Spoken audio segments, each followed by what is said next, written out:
Welcome to നാവിൻ രുചി. ഇന്ന് നമ്മൾ തയ്യാറാക്കാൻ പോകുന്നത് രാവിലത്തെ ബ്രേക്ക്ഫാസ്റ്റിന്റെ കൂടെയും ഉച്ചയ്ക്കത്തെ ചോറിന്റെ കൂടെയും സൈഡ് ഡിഷായി എടുക്കാൻ പറ്റിയ ഒരു അടിപൊളി കറിവേപ്പില പൊടിയാണ് കേട്ടോ തയ്യാറാക്കാൻ പോകുന്നത്. ഒരുപാട് നാൾ കേടുകൂടാതെ സൂക്ഷിക്കാൻ പറ്റും കേട്ടോ.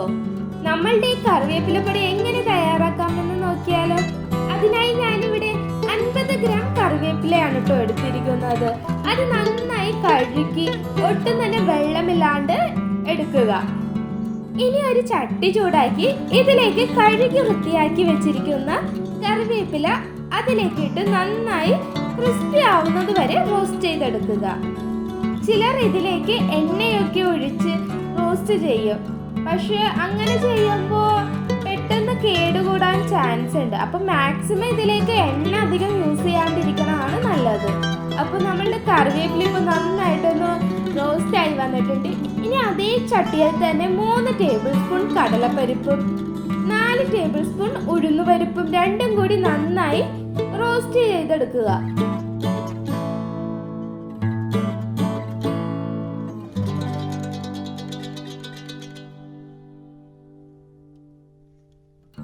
ഒന്ന് ചെറുതായി ചൂടായി വരുമ്പോൾ തന്നെ നമുക്ക് ഇതിലേക്ക് 1/2 ടീസ്പൂൺ ജീരകം ചേർത്ത് കൊടുക്കാം.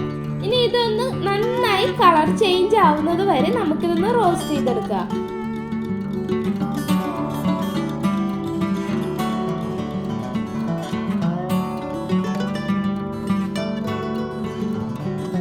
ഇനി ഇതൊന്ന് നന്നായി കളർ ചേഞ്ച് ആകാൻ തുടങ്ങുമ്പോൾ ഒരു കഷ്ണം കായം, ഒരു ലെമൺ സൈസ് പുളി, 12 അധികം എരിവില്ലാത്ത വറ്റൽമുളകും എല്ലാം ചേർത്ത് നന്നായി റോസ്റ്റ് ചെയ്തെടുക്കുക.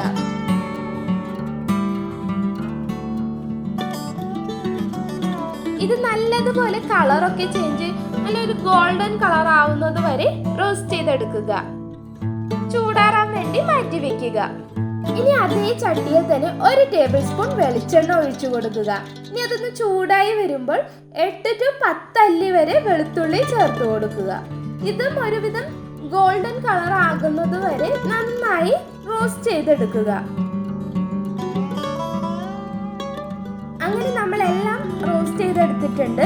ഇനി ഇതൊന്ന് ചൂടാറിയ ശേഷം ഇതിലേക്ക് 1 ടേബിൾ സ്പൂൺ ശർക്കരയും കറിവേപ്പിലേക്ക് ആവശ്യമായ ഉപ്പും 1/4 ടീസ്പൂൺ മഞ്ഞൾപ്പൊടിയും ചേർത്ത് കുറച്ച് തരിതരിപ്പോടെ ക്രഷ് ചെയ്തെടുത്താൽ നല്ല അടിപൊളി കറിവേപ്പില പൊടി തയ്യാർ.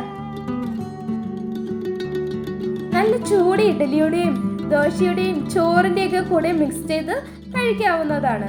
എല്ലാവരും ട്രൈ ചെയ്ത് നോക്കുക. നല്ലൊരു റെസിപ്പിയുമായി അടുത്ത വീഡിയോയിൽ കാണാം. Thanks for watching.